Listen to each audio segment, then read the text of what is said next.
Hamas नई शराइत के बगैर अमरीकी पेशकश पर फौरी जंगबंदी के लिए रजामंद। फलस्तीनी मज़ाहमती ग्रुप हमास ने कहा है कि गजा में जंगबंदी के लिए होने वाले मुज़ाकरात के नतीजे में वो नए शराइत के बगैर फौरी जंगबंदी के लिए राजी हैं। बयान में मजीद कहा गया कि हमास की जानिब से मुज़ाकराती टीम के सरबराह खलीलुल हया ने दोहा में कतर के वज़ीर आज़म समेत दीगर सालिसों से मुलाकात में गजा में जंगबंदी मुआहदे से मुतालिक पेशरफ्त पर तबादला ख्याल किया और जंगबंदी के लिए अपनी रजामंदी से आगाह कर दिया है। हमास रहनुमा उसामा हमदान का कहना था कि अमरीका को इसराइल पर अपने मुतालबात को वापस लेने के लिए दबाव डालना चाहिए।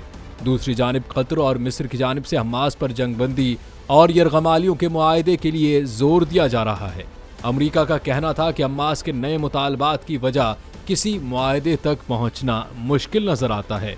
व्हाइट हाउस के तर्जुमान जॉन किर्बी के मुताबिक अभी तक ये वाज़ेह नहीं कि हमास मुज़ाकरात की मेज पर आएगा या नहीं। इसराइली हुक्काम का कहना था कि इस वक्त हमास के साथ मुज़ाकरात मुअत्तल हैं। रवां हफ्ते पेशरफ्त की उम्मीद कम है। याद रहे कि गजा में गुज़िश्ता 11 माह से जारी हमास इसराइल लड़ाई में जंगबंदी के लिए होने वाले मुज़ाकरात किसी डील पर पहुंचे बगैर खत्म हो गए थे।